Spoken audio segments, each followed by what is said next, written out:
Good afternoon, everyone. I'm Peter Kistler, hosting for Heart Rhythm TV. It's great to be back, and we're here in Yokohama at FHRS 2025, and it's my great pleasure to speak to my friend and colleague, Professor Prashanthan Sanders from Adelaide, who's had a huge profile in the meeting, particularly speaking about PFA, which we're going to focus on over the course of this discussion.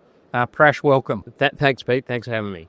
Prash, I suppose there's a lot that comes to PFA when we talk about the recipe.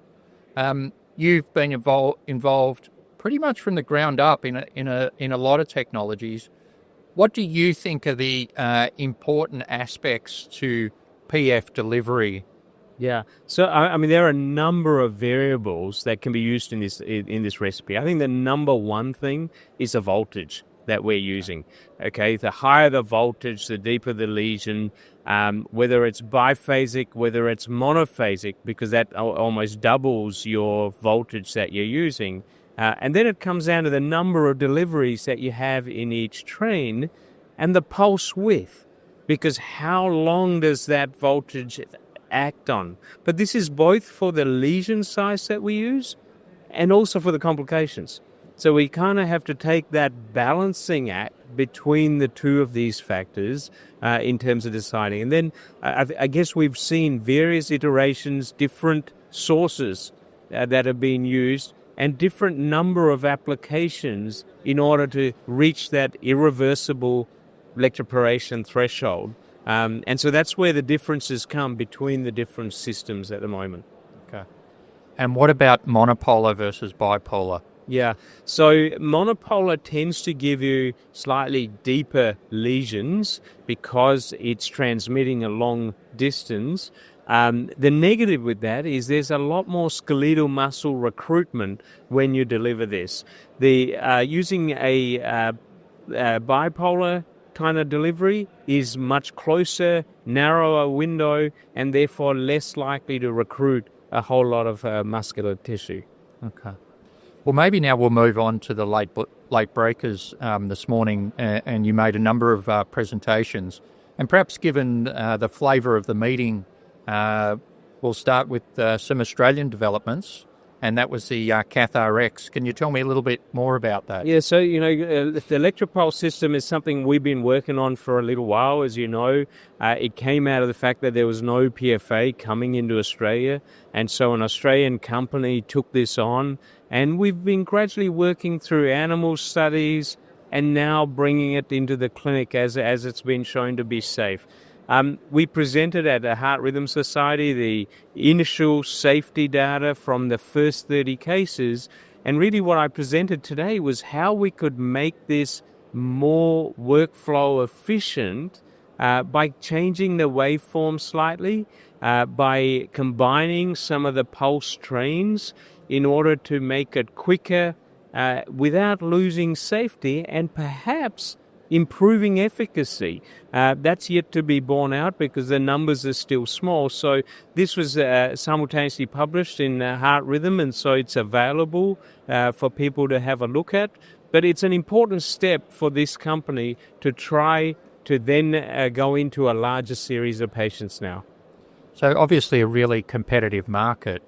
Are there any particularly novel aspects to this catheter? I think, with all the material we have available currently, I think some of the keys is, can we get more effective in our lesions, and can we get more effective in our workflow? And this addresses definitely one of the workflow issues, which is that it's 8 French, so it goes through a standard sheath.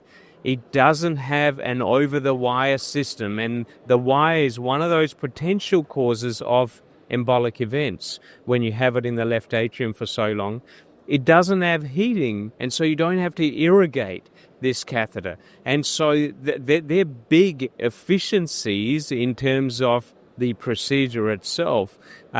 It's also able to map and ablate at the same time. So there's no catheter exchange to do that, which is another source of our embolic events that we are seeing with the larger pulse field ablation catheters. So there are potential benefits. Now it's a question of effectiveness. And one of the key things with the effectiveness here is we've found 2800 volts as being safe so far. And that is a higher voltage than has been used so far. There is a couple of companies coming with higher voltages. And so this may give us deeper lesions, more transmural lesions, but that's yet to be borne out. Okay. And then perhaps we'll move on to the next presentation you made, which was on the balloon expandable single shot device. Would you like to tell us a little bit more about that? Yeah, so this is the balloon in basket PFA system from Abbott Medical, Volt catheter. I think it has some unique features. It's really good for the pulmonary veins because you put the basket in, you blow up the balloon, and there's very little else you can do. So that you're going to get between operators the same lesion. So the reproducibility between operators is going to improve significantly here. And it's exactly what we found. We found very high success rates in this Volt IDE study at 6 months, both in terms of paroxysmal, which was kind of 90%, and persistent AF at around 80% success rate. So this was really, really pretty good. I think a notable benefit of this system is because you have the balloon, it stops the blood flow past it. And the new emerging problem with PFA is the hemolysis story. And there is no hemolysis with this, which is kind of reassuring. It's a question of how it's now used in the real world to see the rest of the data. No, that's really exciting because I suppose what we're certainly learning is that that the issue of hemolysis does vary depending on the PF product that we're using. So perhaps to draw things to a close, you've alluded to the fact that PF may be more successful. Do you think there's a role for another advent type trial comparing PF with RF/thermal energy with the primary outcome of success? Yeah, look, I personally don't think so. I think we now have a more reproducible technique between operators, and so it allows us to do those large-scale trials which demonstrated operator variability previously, which we can now use a reliable source. So I don't think there's a point in comparing it to thermal energies at this point. It's not to say there's no role for thermal energies, because there are a number of tachycardias in AF that we're still going to need thermal energies to treat. And so, but I don't think it's worth doing a comparison. Right. So the benefits of shorter procedure time and some of the safety aspects are enough for us to move on. Absolutely. Yeah. Great.